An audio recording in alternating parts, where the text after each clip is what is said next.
Hi, I'm Sandrine Blake, Manager of Member Events and Experience here at AmitaCare.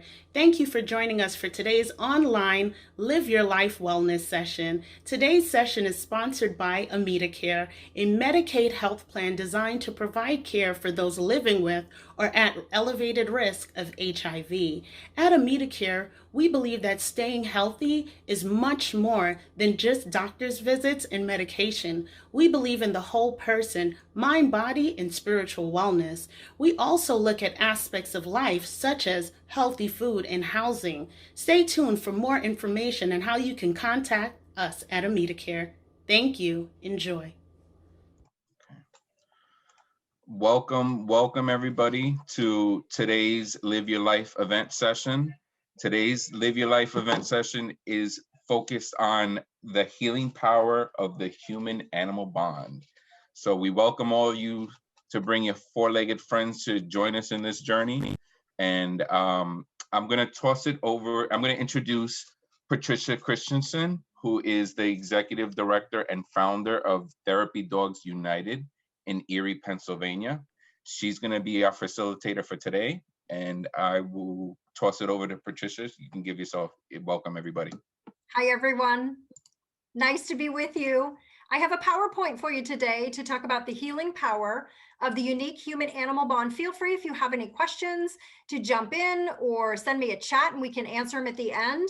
But I'm going to start the presentation right now, and we're going to talk about dogs' basic needs to start it off. So we all know what it takes to fuel a dog. We need some nutritional food, water, a soft bed, a warm place to sleep, lots of hugs and kisses, patience, long walks. Woo, that's a long list. Structure, training, socialization, some stimulation, plenty of love from our human friends. But have you ever asked yourself how we humans are fueled by our canine best friends? The human-animal bond is an amazing, complicated, and undeniable bond. To better understand it, we need to dive a little bit deeper into the study of how the human-animal bond first came to be. But for now, let's face it, the medical world has gone to dogs. Actually, it's already kind of been owned by our canine friends for years, but if you aren't familiar with pet therapy, perfectly fine. That's why I'm here, to get you up to speed. Therapy animals and the science behind animal-assisted therapy is nothing new.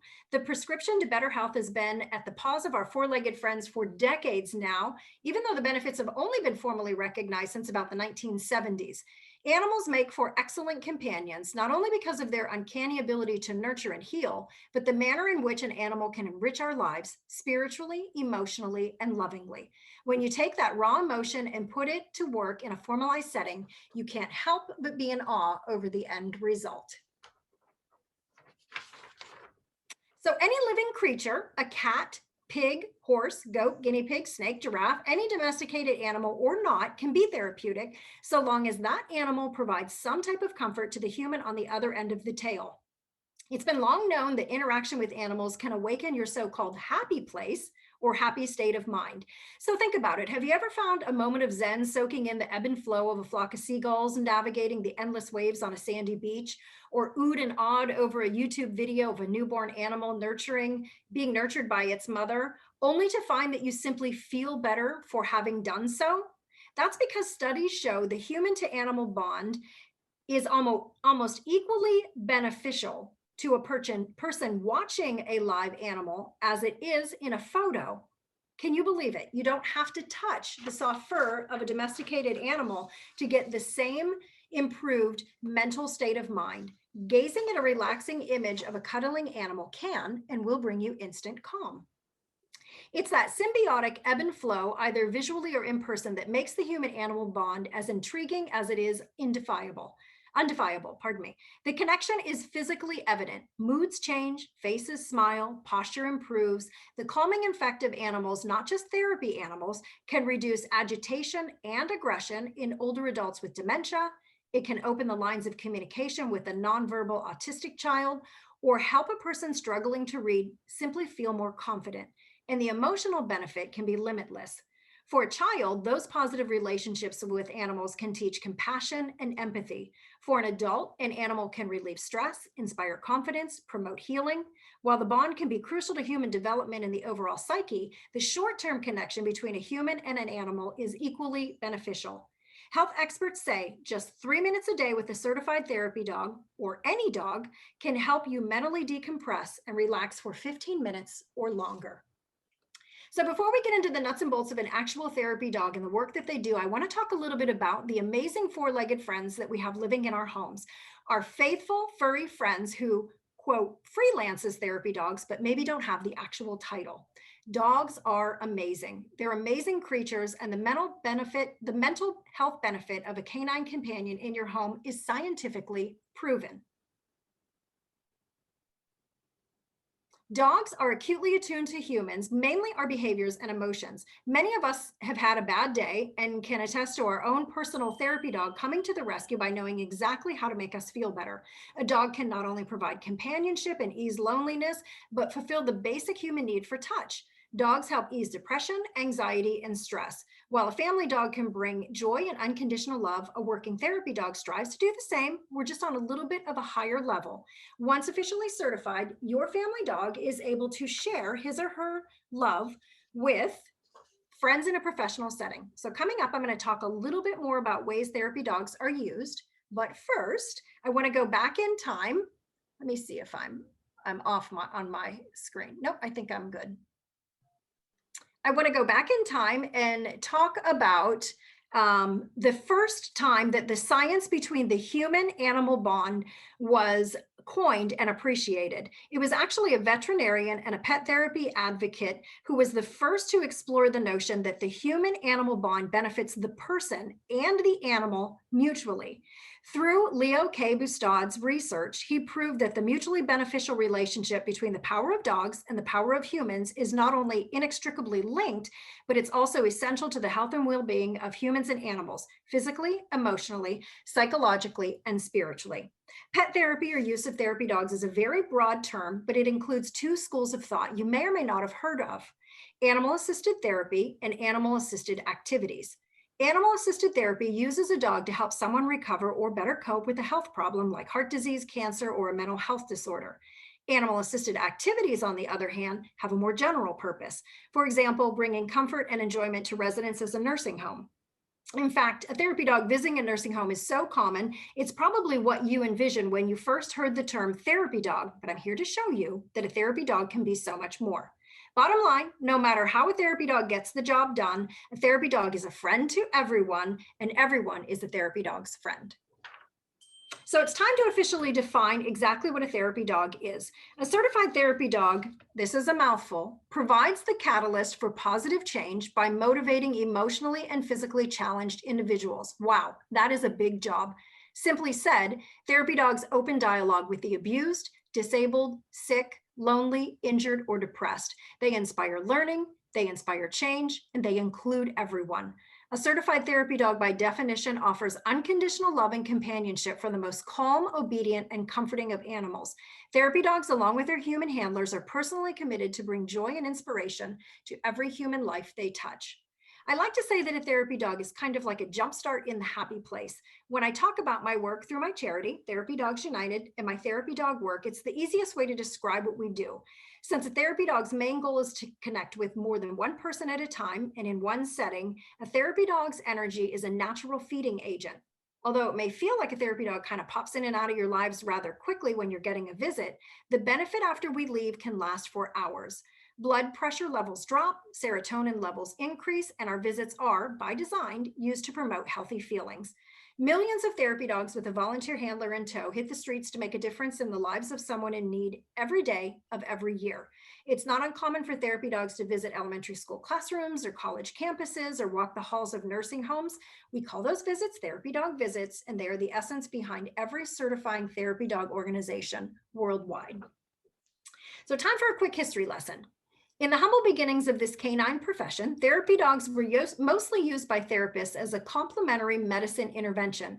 Today, countless schools, universities, hospitals, nursing homes, public gathering places have benefited from therapy dogs' unconditional love, their calming presence, and their companionship. Although it's not uncommon today to see a therapy dog as a fixture in non-traditional settings like bookstores, homeless shelters, funeral homes, or libraries, therapy dogs are also permanent staff, now in hospital waiting rooms, oncology floors, mental health treatment centers, county and federal courthouses, even judges' chambers. 365 days a year and without limits. If you welcome us in, a certified therapy dog is glad to make a visit happen. So why are therapy dogs so effective? It's because science is on our side. Medical science shows that interacting with a therapy dog for only 15 minutes can reduce your blood pressure for as long as 55 minutes after the dog leaves. Therapy dogs can also promote physical healing. A study conducted by my charity showed that an older adult or a child will more positively respond and more enthusiastically respond when a dog is involved in a daily or repetitive activity. This includes physical movement or response to physical stimuli. Exercise is now more attractive, it's more interesting, it's more enjoyable. Our clients feel less inhibited, which in turn leads to improved confidence and self-esteem. Dogs increase opportunities for fun, and a visit from a certified therapy dog is also a great reward. So that being said, I want to take it one step further and show you how therapy dog can be fundamental to a person's recovery.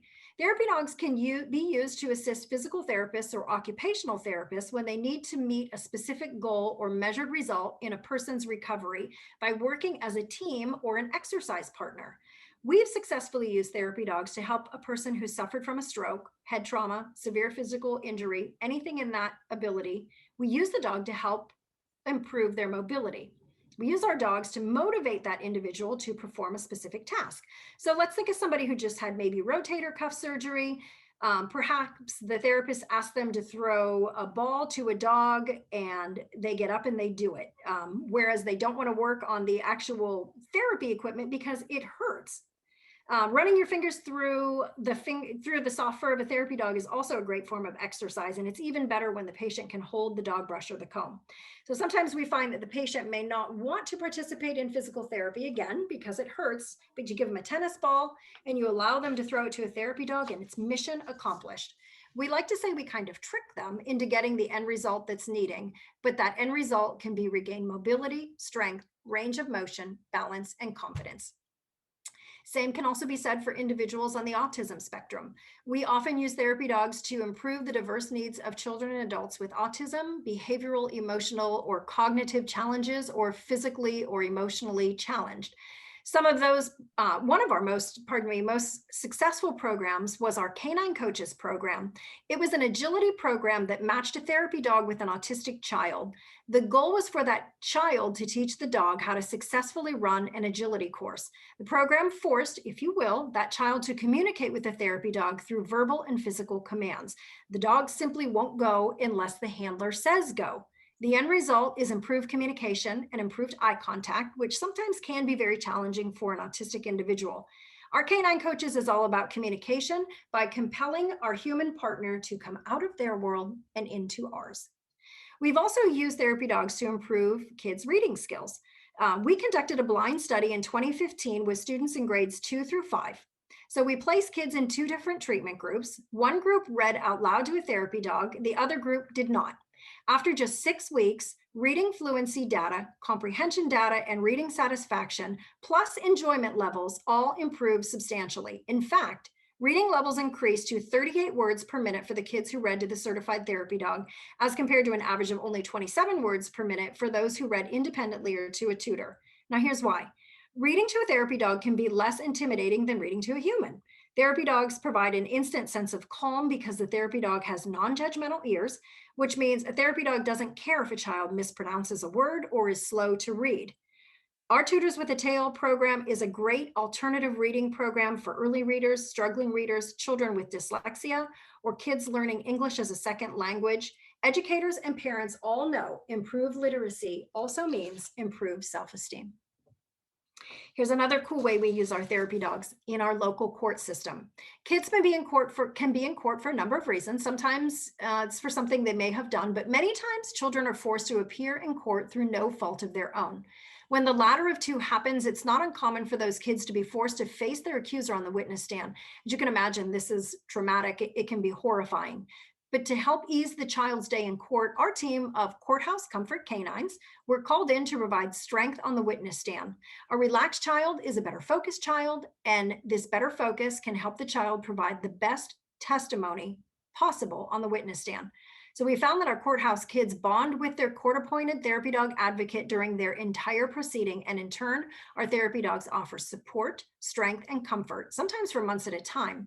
Not every day, by the way, in court is a bad day. However, some kids are in court for their adoption day. And when it is adoption day, our therapy dogs are also glad to join them as they celebrate with their new families as well. So before I open up to questions, I just have 3 quick studies that we conducted at Therapy Dogs United that I just wanted to let you know about. A couple of years ago, I wanted to test a national statistic that says contact with a therapy dog can make a person feel less tired, less lonely, or less depressed.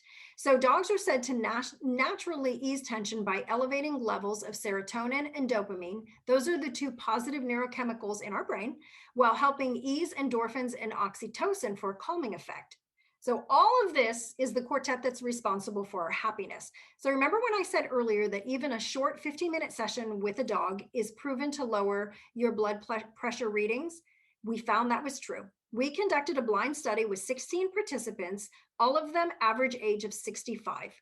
Our results back up that proven science. Following a 15-minute private session with a therapy dog, our participants at a senior living community were more attentive and were more able to carry on a conversation for a longer period of time.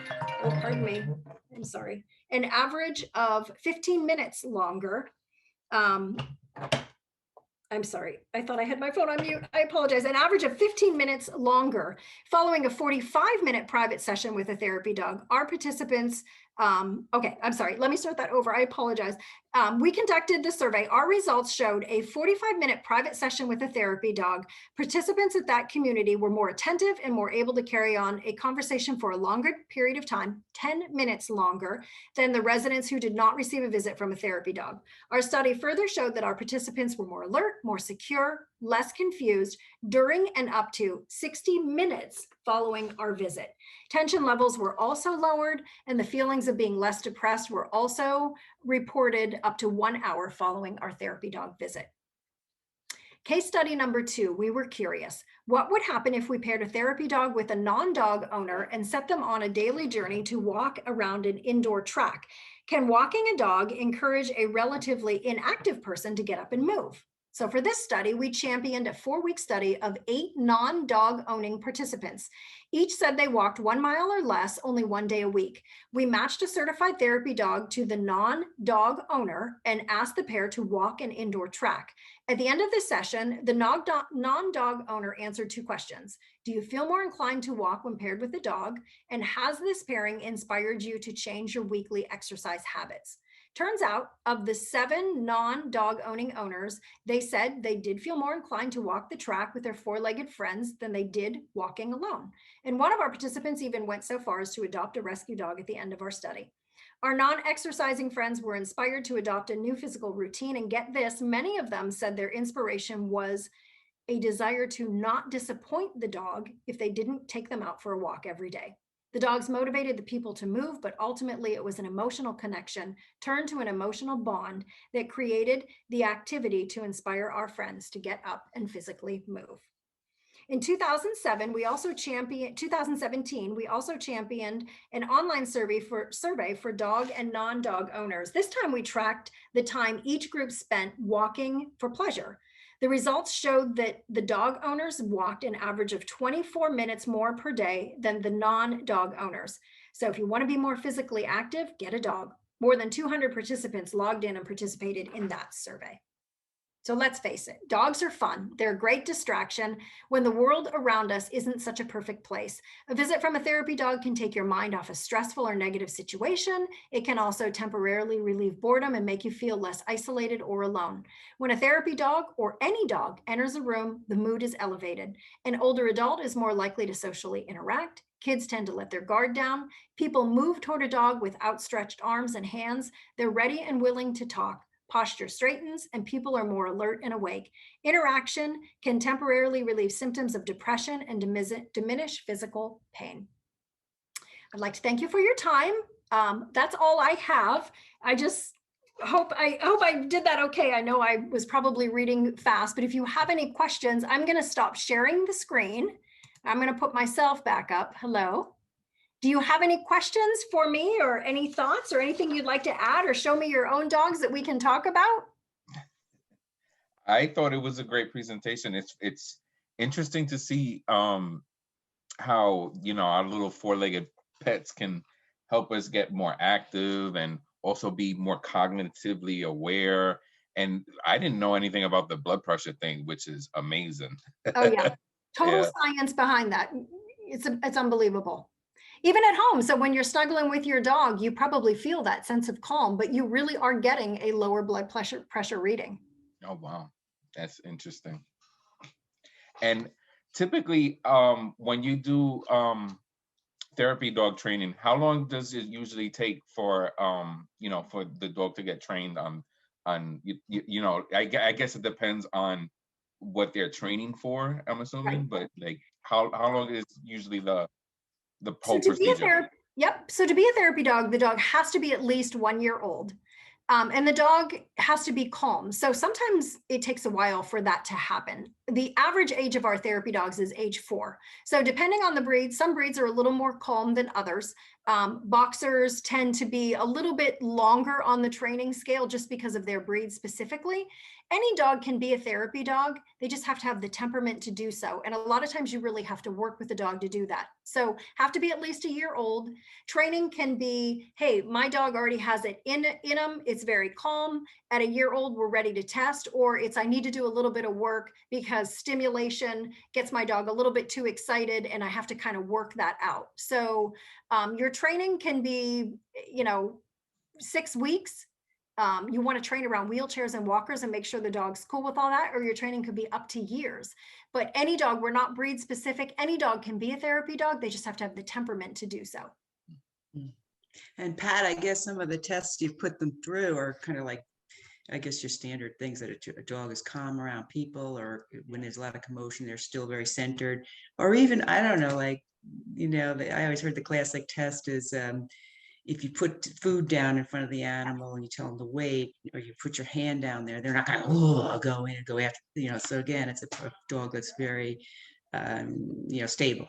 You're exactly right. So we bait our therapy dog test with high value treats because we want to watch the dog's reaction as much as the human's reaction. So when you're ready to test as a therapy dog, there's a clinical test that's going to be your basic obedience, the dog's ability to walk on a loose leash, not jump up on any person that it's interacting with, be calm in a stressful situation. That's half the test. Second half of the test is exactly what you say. We're going to bait it with dog treats. We're going to drop a high value treat with a strong leave it, because we don't want to be out on a visit and have somebody, inevitably a tail always knocks over somebody's medication if you're in a small room. We don't want the dog to gobble up those pills. So you have to have control of your dog to say leave it, so they don't go after anything. Or you walk into a location and somebody's always eating somewhere. So you want to make sure that your dog is more focused on the people and listening to you as the handler than what's going on around you. Wheelchairs, walkers, loud noises, awkward petting. Not everybody has good physical skills. All of that is part of the therapy dog evaluation. So it's part 1 and it's part 2 that you have to do. And again, we evaluate our handlers just as much, because you have to know when you walk into a room what's going on around you and different pitfalls that you could fall into when engaging with a lot of people. People are coming up at you, oh my gosh, a dog, I haven't seen it in so long. So you really have to be aware of everything around you. Yeah, and that makes sense. And it's amazing, we think of these animals, I mean, dogs, and because they're so domesticated over the years, they've kind of like just sort of have this temperament, sort of many of them built in, but it's still amazing, like to your point, where somebody drops their medication, protect the dog, that the dog's capable of staying in control. I never thought of it that way. Right. It's just so fascinating, and all the applications too. I mean, when you brought up, the various things getting autistic kids to communicate, geez, I mean, that's like A big lot or of even times learn. they don't have strong eye communication. It's just they Yeah. just don't. But you have to look at the dog to get the dog to react to you. So it really brought them out of their world and into ours, because they would have to say, go through this tube, and it was amazing. The communication and the lasting effect that it had, and the bond that they had with the dogs in the end. And the dogs learned agility, and the kids had taught it to them. It was unbelievable. It was really incredible. Thank you. Patricia, let me ask you something. Do you have any tips or resources for members that may have, let's say, a four-legged friend that they may want to look into becoming a certified therapy dog? Yeah, I do. So our organization's test is going to be unique to us. Any other organization that they maybe wanted to volunteer with, their test would be unique to them. There's no standardized therapy dog evaluation. Every therapy dog organization through the US has their own. We all kind of follow the same guidelines, but we have our own unique test. My test and what we need for our organization is on our website at therapydogsunited.org. It's going to be very similar to somebody in New York City. That being said, we do certify dogs nationwide. So we can find somebody in your area to proctor our exam for us, and then you can join our organization and make visits. So we are nationwide. It is able to, you are able to test in your area if we just find that dog trainer to do it. But therapydogsunited.org, and it will say testing and evaluation on our link, and that will identify what you need to pass. And it'll show you the Canine Good Citizen test, and it'll talk all about the actual requirements. If you don't think your dog's a good fit, you can go to a dog trainer and say, hey, I need to work on these areas, and they can probably get you there. That's a great tip. Any other animals besides dogs that might be good fit for like a service animal? That's a great question. That's a great So question. I have a question. Yes. All right. So I know some like, emotional support animals, or, how they go through the routine of dogs that help with the blind, or, mentally ill, or mentally challenged, or physically challenged. They start with them, I guess, as a pup or something like that. How can you, I guess, if you've been having a dog and you've been having a dog for years and years, and your dog has this, I don't know, this um, way of how they've been nature, maybe it's or whatever. How are you able to transition from a dog always like, into hype? How can you transition from that to make a dog a, emotional support animal, or, Yes. So very much needed by so many people. A therapy dog, although you would think logically is an emotional support dog and has that title, it does not. So for our organization, a therapy dog assists the public at large. So we're going into a hospital or a nursing home, and we're working with the public at large. Our dogs are not trained to specifically assist an individual. For that, you would need to go to a dog trainer that could do that. And they're out there. It's just nothing that we do, because it's the dog has to continually be in classes and have education, and we just don't have the ability to continually work with somebody to do that. So if you need an emotional support dog, I can help you find somebody in your area, but it's not what we do at Therapy Dogs United. A therapy dog is not a service dog. It's also not an emotional or psychiatric support dog. We assist the public at large, not the individual who's handling the dog. Does that kind of help? But I can help you find somebody who may be able to do it for you. Yes. Yes. So if you've had your dog and that's your goal, Okay. you want your dog to be an emotional support dog with you, there are agencies and there are places that can help you put that title on your dog. And I can try to work with you in your area to try to find somebody to help you do that. I'm putting Yeah, in your my website on the my Shih Tzu. chat. I have a Shih Tzu and I have a Terrier mix. My Shih Tzu, she's been my emotional support animal because I dealt with depression and stuff like that. So she was assigned my emotional support animal and I got her when she was a year old, and she's 8 years old now. So amazing how she's able to help you.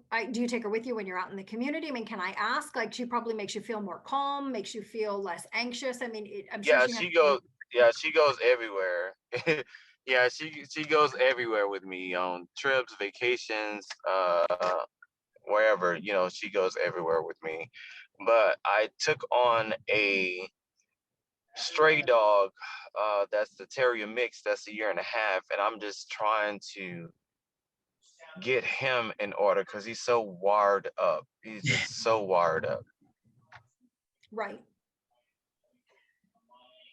Yeah, let's try to find you a dog trainer that can help you work with that being the end goal. Maybe just needs more socialized.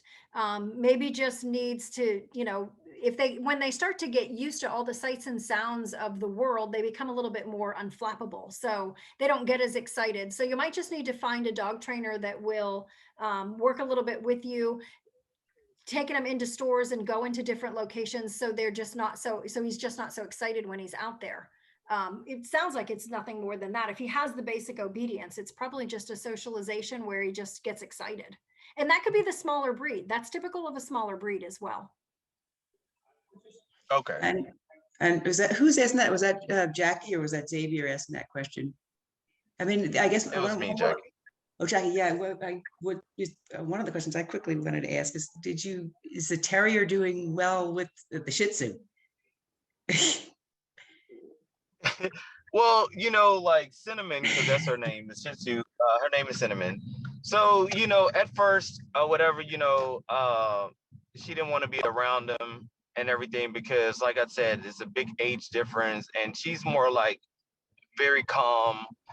She has her playful moments, and then it's like she have her playful moments, and then she's done. Now they are getting along a lot better. And he does listen, like Patricia said, he does listen. If I say stop or get here, sit down, stuff like that, he does listen. It's just, he's antsy. Like in a time like when we're in a relaxed stage, maybe like relax, watching a movie, and everything needs to be calm.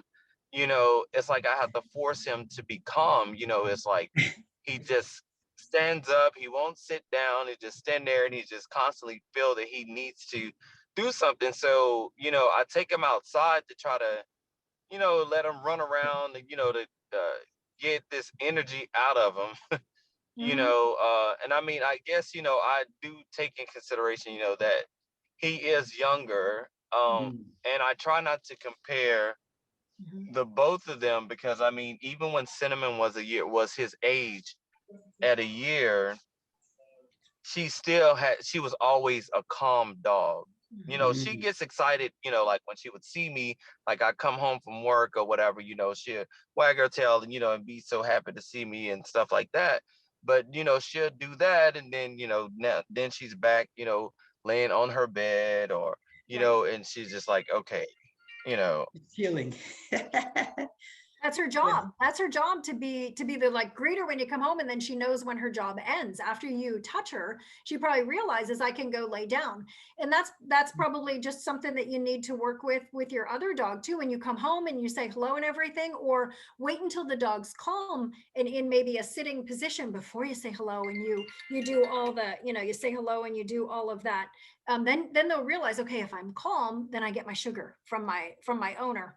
And we were talking earlier about sniffing and little rewards like that. Like a lot of times, if you heard earlier when we were just chatting, I don't know if you did, but a reward for a dog or a way to work their brain is to let them smell outside. When you're outside playing, a lot of times we're like, oh, come on back in. What are you sniffing so much for? But that's giving them, their mind, something to work on, and makes them a little bit more tired when they're, throughout the day. So they're a little bit more calm for you too. It sounds like you know what you're doing, and you got one dog to get there. I have no doubt that you won't get your second dog to that position. You just need to figure out what the trigger is going to be, just to calm her down a little bit more quickly. But it sounds like you're really on the right track, and congratulations for the one dog, because that's not an easy task to get a dog to be an emotional support dog and to accompany you everywhere and kind of be unflappable. There's a lot going on in this world. And sometimes dogs are just like, I want to experience it all. So congratulations to you. That's not an easy task.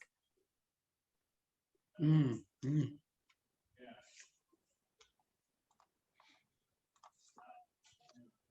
Thank you. I had asked a question before. I don't know if you want to answer it quick, but then we can kind of break out. Okay. But besides dogs, are there any other kind of animals that might be suitable or good for service animals? There are. So our insurance for our charity is just dog specific, but birds are wonderful. Cats. So we found that a lot of nursing homes have what they call a facility cat, a number of cats that live there, because first of all, not everybody's a dog person. So as I had said in my during my PowerPoint, like any animal can get you there if it's calm and can get you there. People react to all types of different animals in different ways. Therapy cats are very popular. Therapy pigs are very popular. In different parts of the US, therapy horses are very popular. Therapy horses, you can either go out and ride a horse, so they'll bring them into hospitals now. As long as the animal has the ability and there's someone there to connect with it, you never know what that connection is going to be. It can do wonders.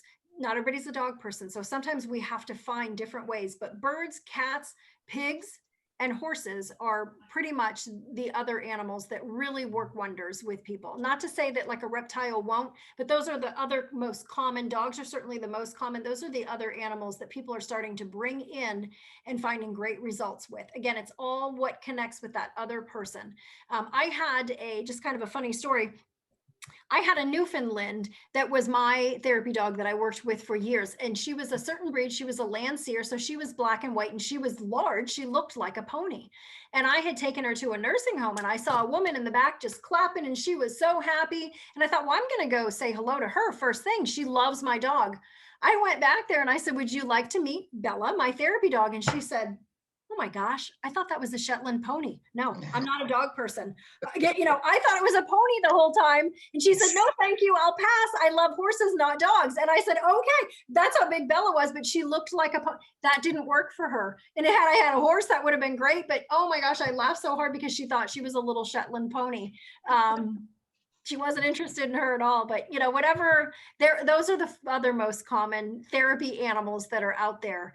For us though, again, our insurance only works with dogs. We could probably expand it, but it would just be a little different level of culpability on our end to do so and certifying them. And there's a lot of health tests that you have to have with your dog. You've got to have the rabies, you got to have all the shots. And we're just kind of experts in that dog arena. So we just kind of stick to that.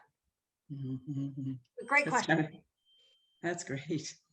Yeah, it's really what's so interesting about animals and why we love them so much. I mean, we think of emotions as just being a human thing, but I guess it's conserved in many species. But our pets, our animals, especially dogs, and even horses. I mean, they all have emotions too.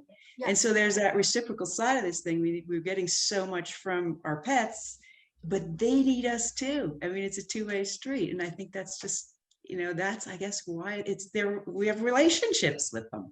That's that human animal bond. Right. It's mutually beneficial to the animal and the human. We both need that touch. Dogs need to be touched by us, and sometimes we need to be touched as well. And you don't always have somebody there, but it's that mutual symbiotic relationship that we have. It's just amazing. Yeah, and I'm also curious about anybody's stories, anybody who's got the pets like Jackie or anybody. Is there anything that your pets have done that almost seem uncanny intelligent, like almost miraculous that they did something? Like I just know, like my parents have cats, a couple of little cats, and my father's had his ability to walk or he could fall, that kind of stuff. Well, the cat always goes to my mother and alerts my mother if the cat thinks that my father's going to get into trouble walking somewhere, that it's a no-no. I mean, it seems so amazing that the cat is like onto this isn't the right thing for him to be doing. So has anybody have stories like that that's so curious about their pets and what they do? Well, I know my dog, when he knows I'm in like, let's say if I had a bad day at work or I'm just in an overall bad mood, he can tell immediately. He'll come over. He won't want to play or anything, but he just wants to be there to support. He'll come, and I just know by his face that I'm here, buddy. I got you. And that's it. Isn't that Yeah. beautiful? And That that's is amazing. That's a nice story. Yeah. I mean, over we, and over again. dogs, like to the point about your cat assisting your father, dogs have been used to alert people when somebody's about to have a seizure. They can sense a seizure coming on. They can move pillows out of the way. They can grab, we had one seizure alert dog who could grab a bag and drag it over to the person to assist them. There are peanut allergy dogs. There are cancer sniffing dogs that can smell. There are so many different ways that dogs are used today. They are so unbelievable. You know, gone are the days where people would have dog houses and dogs, you know, tied up back, you know, years and years and years ago, our dogs weren't let allowed in the house. They are truly members of our family. They're at our dinner tables with us. They're in bed with us. They don't always have to be, but there are many that are just as valuable as a family member and loved just as much. And our heart breaks when we lose them. It's just we always say, you know, sometimes you only get that one perfect dog. You may have many dogs in your life, but you may only get that one perfect dog, or maybe you get 10 and you're blessed, but you know, you may just get that one that you connect with so well. And if you get that, you know, it's amazing. But correct, they can assist us in so many different ways. Just knowing that we've had a bad day is just beautiful. And you know, it's interesting because I always grew up with animals, and I come from a very big family. There were 7 of us kids, and you know, dogs have personalities. I mean, you know, I remember one of my pets, she was connected to everybody, but she had specific ones that she'd be more connected with. You know, so it's almost they have predilections or preferences too. It's you know, they're kind of like people that way. You know, you're inclined towards certain things, but you know, generally animals are pretty unconditional. But we would notice that. You know, there were certain people that they were a little bit more. I don't know if that's typical or what, but Maybe they just needed a little bit more. I don't know. They certainly can sense it. Yeah, that's amazing. You know what's funny too is that my dog, if let's say my husband, he sometimes forgets to close the front door, and I won't notice it. He'll stand by the front door and wait until somebody closes the door, or unless he wants to go outside for a walk. That's amazing. Letting you know, hey, the door's open. You're like, oh my gosh, that's amazing. He won't run outside, but he's like, are we gonna go outside or what? That's great. You know, Patricia, do you have stories too about like rescue dog? I mean, not rescue dogs, but dogs that work with, you know, ambulance or you know, police departments or anything that they literally rescue people. Like, you know, I hear stories of these miraculous things that dogs know. Where the kid's drowning, they go out and try to get a kid or that kind of stuff. They're aware that, you know, that kid's underwater. I mean, you know, do you have any stories like that where you've had it? I don't. Our dogs are usually just the ones, we have a lot of dogs that have different jobs. So you can be a therapy dog, you can be a search and rescue dog, where you can go out and try to find somebody who's missing or help solve a cold case or something. I mean, our dogs have been used for that. But our therapy dogs are generally just the ones that go into the hospitals, go into the nursing homes. We're there to give you kind of a jump start in the happy place. We're here to work with you to try to help physically rehabilitate you or make you feel better. We're usually not the ones that are there, you know, with a police squad or something like that. Although a lot of those dogs have a therapy dog title, just they're a little bit more advanced then they go off and they get additional training to do something else, bomb sniffing dogs, those type of things. But almost any dog you see in the community working has that therapy dog title first. And then if they don't stay as a therapy dog, they advance their careers, we like to say, then they go off and they get additional titles. A therapy dog is an actual title on a dog. So like a show dog, all of the show dogs have therapy dog titles. It's an actual title that you can read amongst other titles. And just about any working dog will have a therapy dog title on it. But we're a little bit more limited in what we do to more of the medical side of things. Yeah. Jackie, I see your doggies out there playing. Yeah. I saw that. Yeah. They look like they were having a good time. Yeah.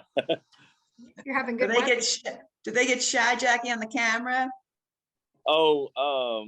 so Cinnamon, like, it's their personalities. Like if Cinnamon, like if she hasn't left the groomer and she don't feel that her hair is cut good, you know, she really won't take a picture. But as soon as she leaves the groomer, she is like ready to take pictures. And one thing that I noticed about Milo, I know you asked earlier, is there something different that your dog do that's out of the ordinary?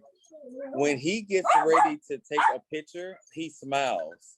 Oh my gosh. I have a number of pictures that he actually smiles. And he loves to wear clothes. Like he puts his paw up and everything, Really? clothes on, and then I'd be like, okay, let's take a picture, and he just stands there and he smiles. Yeah. That's awesome. That's funny. Yeah. He's taking after you, Jackie. That's is really kind of Casper. hysterical. This is my little ungroomed cockapoo because he does not like to be groomed. So this is Casper. Hey, Casper. Casper. I'm trying to get my dog to get up, but he is knocked out on the floor. He does not. Sleeping.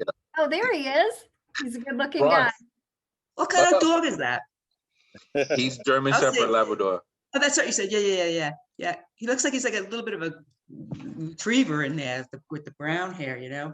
Yeah, that's the Labrador. But Yeah. what's funny is that most Labradors like water. He does not like water at all. Oh, wow. He does not like to swim. My mother has a pool at her house. I've tried to take him in there, and he just sinks like a rock. That's Wow. amazing. Because yeah, those retrievers, man. My sister always has one of those things. You put the ball in it's like a sling, and she slings the thing like a quarter mile out there, and the dog's in the water. That he'll do. But the water, no. He loves snow. He loves anything snow. But no water. If I was to move upstate to Canada, he'd probably love it. That's great. Amazing. That is a great story. But the Well- smiling and the dog that wears clothes, I mean, that's cute. That is cute. I can't with him because he don't like that. Neither would Casper. Neither would mine. And it's Well- funny how Go ahead, Nancy. it's so funny how we pick animals too. My family always got the animals from the pound because we were always thinking it's better to get a pound animal because we don't want them to be destroyed and that kind of thing. So we always the pets were always like mutts, a real amalgamation of different things. So we never knew exactly what we were getting, but it's just interesting that different breeds come with different personalities and temperaments, like you were saying earlier about the wiry terrier. It's just what I have to find fascinating, this could be a whole other subject, but the history of a dog and where it's from, its lineage, if it was a sheep herding dog, what's the natural preference or predilection for that dog to be running around? Like my friend whose dog just passed away today, it was a sheep herding thing. And she's an art teacher, and she used to bring it to the art school. And that dog would behave with the little kids, like herding them around, getting them to go to the classroom. It's just so fascinating. Just like the little guys, like the little Yorkies and terriers. They're more for like guard dogs and alerting people like what's going on. Yeah. Right. True. Yeah, that is true.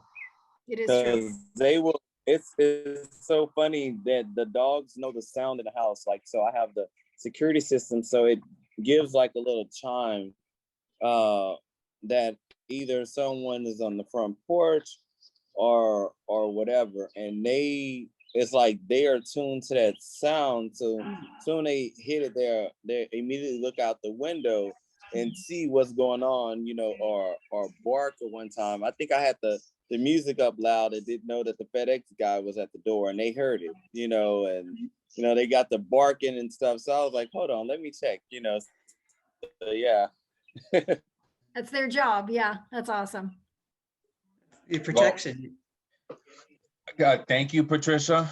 Thank you. I Thank you, appreciate it. everybody, for joining. I posted Patricia's information on the chat, so if anyone would like to reach out and just to talk about therapy dog, you can feel free to reach out, and Happy to help. we'll also post this video on the YouTube page as well, so members can take a look at this presentation at any time. It was great. It was great working with you. I learned a lot about therapy dogs, period. And I'm thinking about getting him done, because he needs to get Let done. me know. Let me know. I'll help you get there. Thank you. It sounds like you got a good candidate. He's a good guy. Yeah, he's awesome.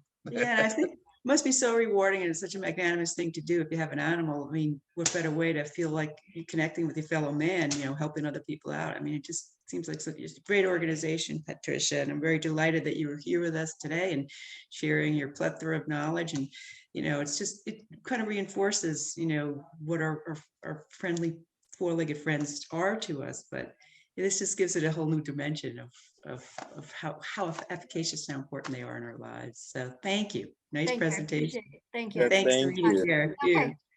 Take care. All right, Thank you, guys. everybody. Be Have a well. great day. Next time. Thank Stay you. happy. You too. Bye. Bye-bye.